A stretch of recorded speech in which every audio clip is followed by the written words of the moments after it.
Mesdames et messieurs, bonsoir. Merci d'avoir choisi RTI 1. Voici les grands titres de ce 20h. Le président de la République, Alassane Ouattara, est arrivé ce vendredi à Ouagadougou, au Burkina Faso. Il va prendre part demain samedi au sommet extraordinaire de la CEDEAO consacré à la lutte contre le terrorisme. Le président Ouattara et ses pairs s'engagent à une synergie d'action pour une stabilité durable dans la région ouest-africaine.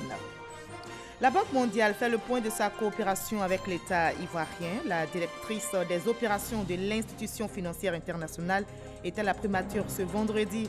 Elle a été reçue par le Premier ministre Amadou Gon Coulibaly pour évoquer le partenariat avec la Côte d'Ivoire. La Banque mondiale soutient plusieurs projets. Autre partenaire de la Côte d'Ivoire, le Japon signe avec le gouvernement ivoirien une convention portant sur le projet d'aménagement du CHU de Cocody. Le Japon débloque plus de 20 milliards de francs CFA, une somme qui servira à améliorer le service de santé maternelle et infantile du centre hospitalier universitaire de Cocody. Le dossier de ce 20h nous mènera à Gbemazo, village situé dans la région du Ouagadougou. Un village qui fait la fierté des populations avec ses infrastructures, eau, électricité, centre de santé. Tout y est à Gbemazo, un village présenté comme un exemple de réussite. Soyez les bienvenus sur RTI 1. Nous commençons tout de suite par ces images du président de la République, Alassane Ouattara, qui a foulé le sol burkinabé aujourd'hui. Il est arrivé à Ouagadougou. Il prendra part demain samedi au sommet extraordinaire de la CEDEAO, sommet consacré à la lutte contre le terrorisme. Cette rencontre initiée par le G5 Sahel marque un tournant dans la lutte contre ce phénomène. Le président Ouattara et ses pairs s'engagent à une synergie d'action pour une stabilité durable en Afrique. Le président de l'Assemblée nationale, également déplacement à l'étranger, il est au Maroc où il a eu une série de rencontres. Amadou Soumaoro s'est entretenu avec les autorités marocaines, entre autres avec le président de la Chambre des représentants. Les deux présidents ont signé un mémorandum d'entente pour accentuer la diplomatie parlementaire entre les deux pays. Il a également échangé avec le chef du gouvernement marocain. On en sait plus avec notre envoyé spécial Moussa Konati. L'Assemblée nationale de Côte d'Ivoire et la Chambre des représentants du Royaume du Maroc renforcent leur coopération. Le rapprochement entre les deux institutions parlementaires se matérialise à travers la signature d'un mémorandum d'entente par les présidents Amadou Soumaoro et Habib El Malki. Nous venons de signer un accord bilatéral. Nous ferons en sorte que les relations bilatérales parlementaires soient le reflet de bonnes relations politiques, économiques entre le Royaume du Maroc et la République de Côte d'Ivoire. Sa Majesté le roi Mohamed VI a visité la Côte d'Ivoire à 5 reprises, de 2014 à 2017. Cela montre la force de la relation et la confiance entre les deux pays. Cette visite renforce les liens parlementaires entre nos deux pays. Cette coopération bilatérale s'inscrit dans le cadre de l'entraide parlementaire. Sans aucun doute, cela va permettre d'ouvrir de nouveaux horizons et aussi va augmenter les actions menées par nos deux pays. La diplomatie parlementaire entre la Côte d'Ivoire et le Royaume du Maroc est donc en marche. Après cette séance, le président Amadou Soumaoro a rencontré successivement le chef du gouvernement marocain, Saad Eddine Othmani, le ministre des Affaires étrangères et de la coopération internationale, Nasser Bourita, et Raliena Ould Rachid, le président du Conseil royal consultatif pour les affaires sahariennes. La Côte d'Ivoire et le Maroc ont des positions communes sur toutes les questions, qu'elles soient politiques, diplomatiques, économiques. Nous avons fait cette démarche pour venir d'abord comprendre et apporter notre soutien au Conseil royal s'occupant des questions du Sahara marocain. Sous l'autorité du président Alassane Ouattara et du roi Mohamed VI, la Côte d'Ivoire et le Royaume du Maroc sont en phase sur toutes les questions diplomatiques et toutes ces questions internationales.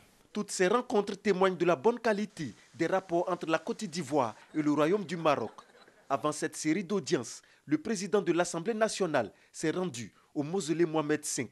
Amadou Soumaoro s'est incliné sur la tombe de Sa Majesté le roi Mohamed V et de Sa Majesté le roi Hassan II. La coopération entre la Côte d'Ivoire et la Banque mondiale est aussi en bonne santé. La directrice des opérations de cette institution financière internationale était à la primature aujourd'hui. Elle a été reçue par le Premier ministre Amadou Gon Coulibaly. Ils ont évoqué le partenariat avec la Côte d'Ivoire et ont fait le point de cette collaboration. La Banque mondiale soutient plusieurs projets, comme nous le rapporte Alexis Ouedraogo. Coralie Gevers, reçue par le Premier ministre ivoirien ce vendredi. La nouvelle directrice des opérations de la Banque mondiale dans le pays est venue prendre contact avec le chef du gouvernement.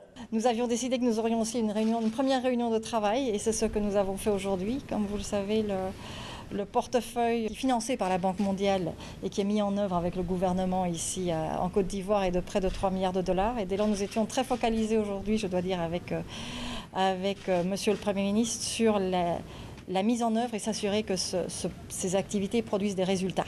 Savoir qu'est-ce qu'on doit faire pour travailler étroitement et soutenir les ministères à mettre en œuvre ces projets, que ce soit dans le domaine de l'infrastructure, dans le domaine social, en termes de filets sociaux, de programmes santé et éducation, et les programmes jeunesse-emploi, pour vraiment veiller à ce que vous voyez des réalisations concrètes. C'est en octobre prochain que se tient à Washington les assemblées annuelles 2019 de la Banque mondiale. Et pendant ce temps, le PS Gouv fait son chemin et continue d'impacter les différentes régions. Le gouvernement a promis de réhabiliter et de faire fonctionner au profit des populations 21 000 pompes villageoises.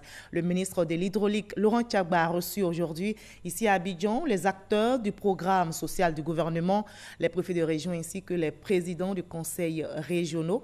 Les échanges ont porté sur le volet réparation, réhabilitation et maintenance de ces pompes. L'enseigne Bakayoko. Rencontre importante entre le ministre de l'Hydraulique, les préfets des régions et les présidents de conseils régionaux. À l'ordre du jour, la problématique de l'approvisionnement de l'eau potable dans les zones rurales. L'administration territoriale est déjà bien au fait des enjeux. En Côte d'Ivoire, le taux de panne des pompes à motricité humaine est estimé à environ 40%.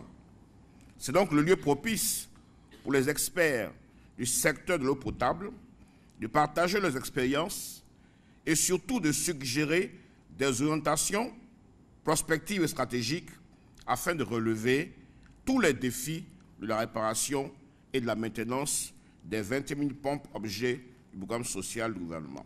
À l'heure de l'opérationnalisation de ce projet vital en faveur des populations du pays profond, plusieurs axes prioritaires tiennent à cœur le gouvernement.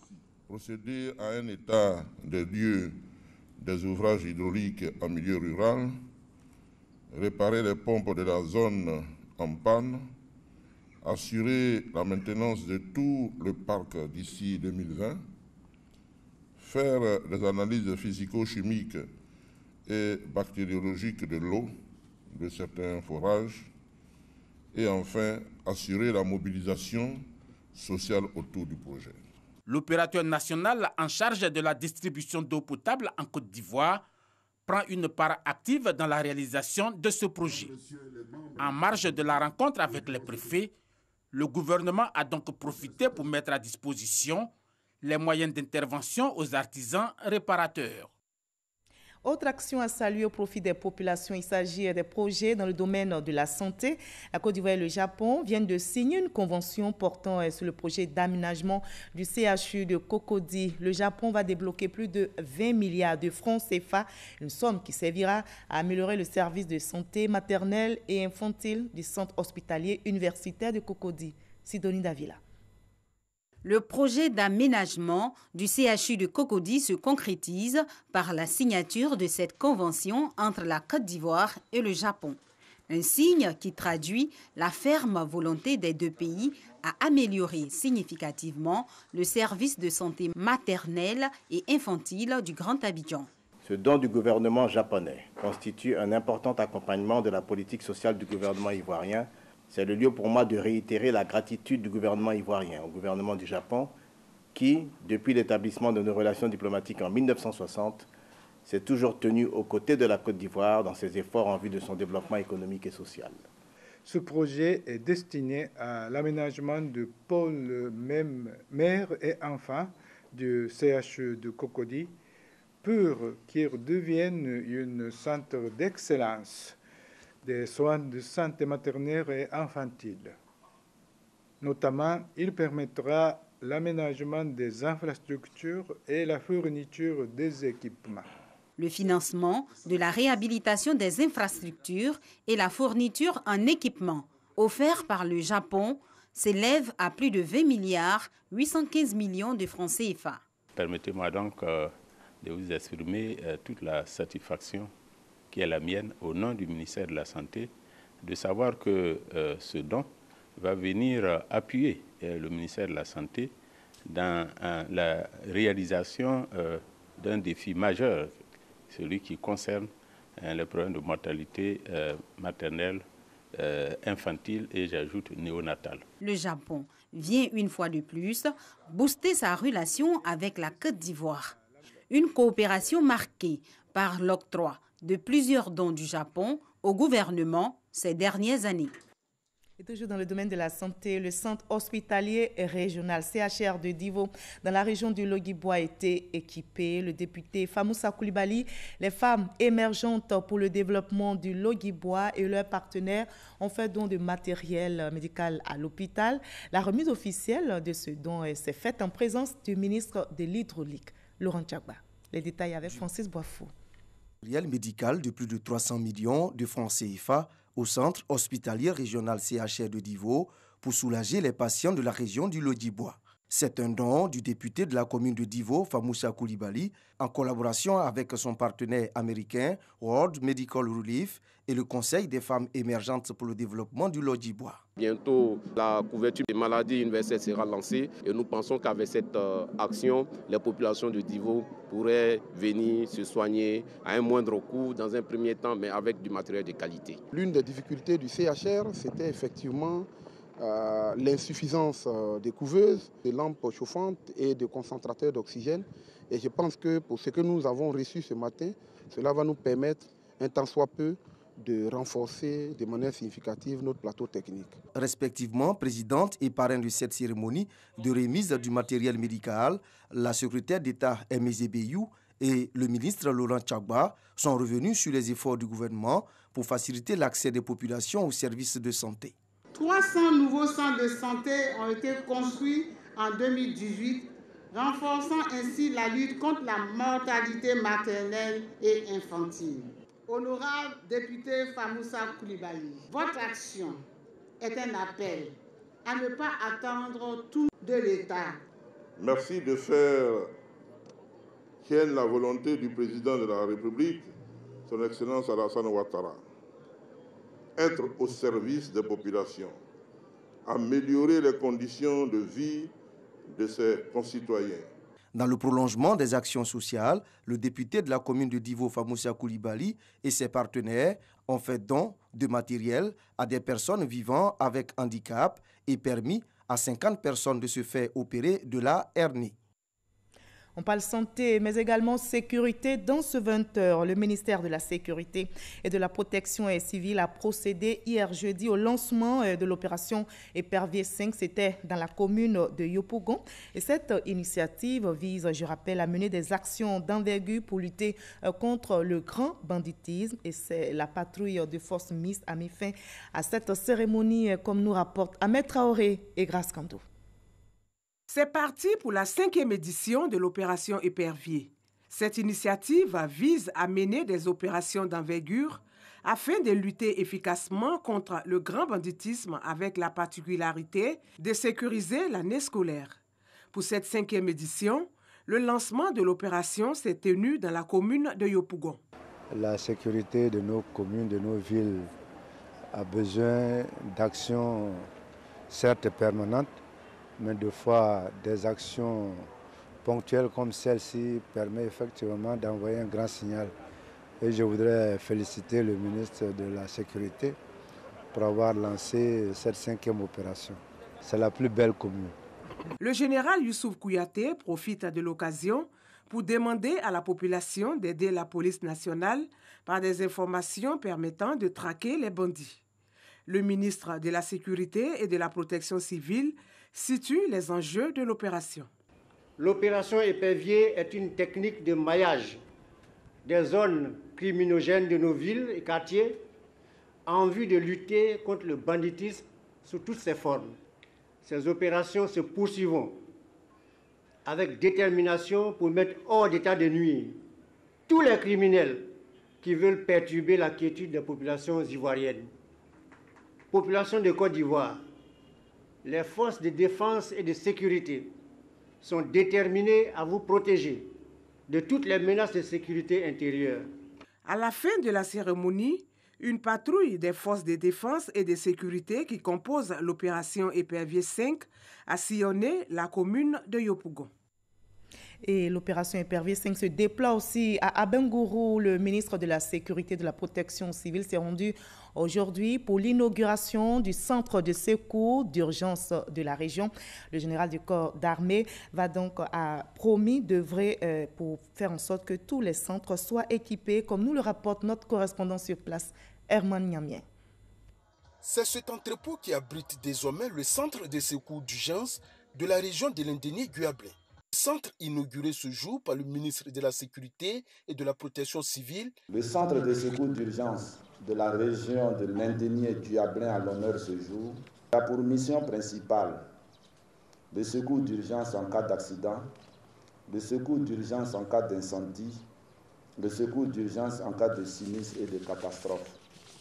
Sa compétence territoriale s'étend aux départements et communes et sous-préfecture de la région de l'Indénie et du Yablin. D'un effectif de 60 pompiers civils, dont 3 dames et 57 hommes, le centre de secours d'urgence de l'Indénie du Yablin est sous la responsabilité de l'agent Sévan Gueyoulou Sei Suzanne Eliane. Pour le premier trimestre de l'année 2019, le centre totalise 602 interventions, dont entre autres 12 feux de domicile et 203 accidents de circulation. Après avoir félicité les sapeurs-pompiers pour leur professionnalisme, le ministre Pascal Abina Kouakou a traduit sa reconnaissance au président de la République Alassane Ouattara pour ses nombreuses actions au profit de sa région. Le ministre de la Sécurité et de la Protection civile a livré sa vision de la protection civile. Ma vision de la protection civile, en arrivant à la tête de ce ministère, c'est de créer un milieu de vie sécuritaire propice au développement économique et social de la société ivoirienne. Pour ce faire, ma mission sera d'intensifier les efforts pour parvenir à une Côte d'Ivoire plus sûre face aux accidents et aux catastrophes. Ce centre de secours d'urgence de l'Indénie du Yablin a coûté 189 millions de francs CFA au budget de l'Office national de la protection civile. Il comporte entre autres des bureaux, 2 dortoirs, une salle d'instruction, une salle de loisirs et une salle de sport. Et loin d'Abengourou, ici à Abidjan, s'est tenue une passation de charge au ministère de la Femme, de la Famille et de l'Enfant. La secrétaire d'État chargée de l'autonomisation de la femme, Belmondo Dogo, a pris officiellement fonction et s'est engagée à promouvoir l'autonomisation de la femme et faire en sorte que le genre soit davantage au centre des politiques de développement dans notre pays. Salima Toutia. Citée parmi les femmes les plus influentes du pays dans le combat pour la cause féminine, Belmondo Dogo est désormais à la tête du secrétariat d'État chargé de l'autonomisation de la femme auprès de la ministre de la Femme, de la Famille et de l'Enfant. Au cours de la passation technique de charge qui a eu lieu au cabinet du ministère, Ramata Libakayoko a salué son abnégation et sa participation aux grandes assemblées sur la condition de la femme. Pour la secrétaire d'État Belmondo Dogo, les femmes déterminées doivent être encadrées et mobilisées au profit du développement. Et cela passe par la politique d'autonomisation de la femme avec une approche novatrice propice à l'éclosion des valeurs qui sommeillent en elle. Belmondo Dogo, par ailleurs députée et vice-présidente de l'Assemblée nationale, a pris officiellement fonction ce jeudi 12 septembre. Et cette passation de charge se déroule en pleine année scolaire. Face justement aux enjeux de l'année scolaire 2019-2020, la direction de l'animation, de la promotion et du suivi des COGES, comité de gestion de l'établissement scolaire, a initié le premier forum national des COGES, comme vous le voyez sur ces images. L'objectif est d'outiller ces comités sur les bonnes pratiques en matière de gestion et de mobiliser la communauté éducative afin de faire de l'école pour tous une réalité. En Côte d'Ivoire, ce premier forum Forum national des COJES s'est ouvert en présence de la ministre Kandia Camara, ministre de l'Éducation nationale, de l'enseignement technique et de la formation professionnelle. La rentrée scolaire a donc débuté le lundi 9 septembre dernier. Le gouvernement faisant de l'école obligatoire pour tous les enfants âgés de 6 à 16 ans une priorité. Une distribution de kits et manuels scolaires a été initiée depuis 2011 et cette année, ce sont au total 4 257 600 kits et manuels scolaires qui seront distribués sur toute l'étendue du territoire. Au cours de cette opération, 10 milliards de francs CFA. La ministre Kandia Camara a procédé au lancement officiel de l'opération de distribution des kits et manuels scolaires dans la commune de Bingerville. C'était le 12 septembre dernier. Et je l'annonçais, nous avons maintenant un dossier qui nous mènera à Gbemazo, village situé dans la région du Ourodougou. Un village pas comme les autres, vous allez le voir. Un village qui fait la fierté des populations avec ses infrastructures. Eau, électricité, centre de santé, tout y est à Gbemazo. Et les habitants ne tarissent pas d'éloges pour leur localité présentée comme un exemple de réussite. Kades Ougodogo a fait un tour dans ce village. Dans la région du Ourodougou, dans le pays profond, un village, Gbemazo, plus de 3000 âmes. Ici, l'agriculture reste la principale activité. Le village de Gbemazo n'a pas échappé à l'engagement du gouvernement d'apporter le bien-être partout à travers le pays. De 2012 à ce jour, le gouvernement a assuré la transformation de Gbemazo à travers 4 secteurs: adduction en eau potable, électrification, école, santé. Un château d'eau assure désormais la disponibilité de l'eau potable pour tous. Nous sommes soulagés, c'est indicible. On a de l'eau à profusion à tout moment. On ne dormait plus. Il fallait aller à la pompe dès l'aube ou très tard dans la nuit pour espérer avoir de l'eau. Nous sommes vraiment contents d'avoir de l'eau potable à partir du château d'eau. Avec l'extension du réseau électrique dans le canton Ouattaradougou, dont fait partie Gbemazo, les villages voisins de Karaba et Kondogo sont également alimentés. Le programme Électricité pour tous améliore les conditions de vie des populations, grâce notamment à l'abonnement de 1000 francs CFA. C'est le cas à Kondogo et Karaba. L'électricité a généré bien d'activités génératrices de revenus. J'ai moi-même acheté un congélateur qui me permet d'avoir l'eau fraîche. Les jeunes ont installé des petits commerces qui leur permettent d'avoir les moyens de subvenir à leurs besoins. L'école obligatoire pour tous, Gbemazo a connu l'extension de son école à travers la construction de 9 nouvelles salles de classe. La santé pour tous. Depuis 2018, le village a un centre de santé flambant neuf, avec un dispensaire et une maternité pour la prise en charge des populations. Auparavant, il nous fallait aller à Kani, à 37 km, ou alors à Djibrosso, à 30 km, ou alors à Worofla, à 30 km. Aujourd'hui, à 75 mètres, à 1 minute de marche du village, vous avez un centre de santé. Nous ne pouvons que dire toute notre infinie reconnaissance au président de la République, Alassane Ouattara. En plus de ces services sociaux de base, Gbemazo vient de rentrer dans l'ère de la téléphonie mobile. Des cadres impliqués pour orienter et soutenir l'action gouvernementale au profit de leurs parents. Nous avons la volonté d'aider nos parents à sortir de la misère, à sortir des difficultés. Voilà, aujourd'hui, nous voulons, comme on le dit, nous voulons être un village émergent. Les cadres s'impliquent sur le terrain à travers des actions comme le planting d'arbres. Cela participe bien à la reconstitution du couvert forestier. Ces actions, accompagnées par les services sociaux de base, apportent un développement socio-économique à travers l'explosion des petits commerces et métiers. Récemment, en visite à Gbemazo, le ministre de la Santé et de l'Hygiène publique a réitéré l'engagement du gouvernement à poursuivre ses efforts en leur faveur. Au nom du Premier ministre Amadou Gon Coulibaly, il a remis un important don de matériel médical. Merci pour cette initiative qui s'inscrit pleinement dans le cadre du programme social du gouvernement PS-Gouv 2019-2020 et qui a pour objectif de renforcer les acquis de l'action sociale du gouvernement dont un meilleur accès des populations aux soins de santé. Gbemazo constitue un symbole de la reconstruction engagée par les autorités à travers toute la Côte d'Ivoire. Cependant, des défis demeurent, notamment l'amélioration du tronçon routier Kani-Gbemazo, un besoin urgent qui permettra, c'est sûr, à tous d'aller à la découverte de la richesse culturelle de Gbemazo. avec des sonorités et des pas de danse plaisants. Voilà, des pas de danse donc qui ne devraient pas, vous ne devez donc pas hésiter à aller voir Gbemazo. Un exemple de réussite, un reportage signé Kades Sogodogo. Le gouvernement ivoirien s'attelle à l'identification des personnes physiques. Eh bien, pour le bon déroulement du processus, une rencontre vient de se tenir entre l'Office national de l'état civil et de l'identification et les préfets de région. Le reportage est signé Herman Guivi. Le corps préfectoral instruit sur les modalités de la mise en œuvre du registre national des personnes physiques.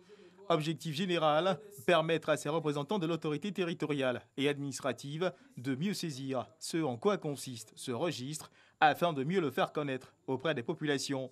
L'interlocuteur, le directeur général de l'Office national de l'état civil et de l'identification, ONECI, Diakalidia Konaté. Dans ce programme, qui est le registre national des personnes physiques, il est prévu à brève échéance le renouvellement des cartes d'identité, mais tout ça est assis sur une base, un système d'information, sur une stratégie et sur également une stratégie de communication. Ce projet est un projet qui va bouleverser les habitudes parce que c'est un projet qui met au cœur le numéro unique. Le numéro unique est un numéro qui est intégré dans un système d'information qui va mettre fin désormais à la pluralité des numéros, qui va consacrer désormais l'unicité des numéros et garantit également la pluralité des documents d'identité avec ce même numéro. C'est très important parce que quand vous prenez les anciens documents, vous avez le permis, vous avez un numéro, vous avez la carte d'identité, vous avez un autre numéro, vous avez etc. etc. Désormais, bon, avec un seul numéro, on vous reconnaît, c'est important. On va disposer désormais d'une base de données fiable et sécurisée qui va profiter à la nation tout entière parce que ça va permettre de régler les questions de sécurité nationale.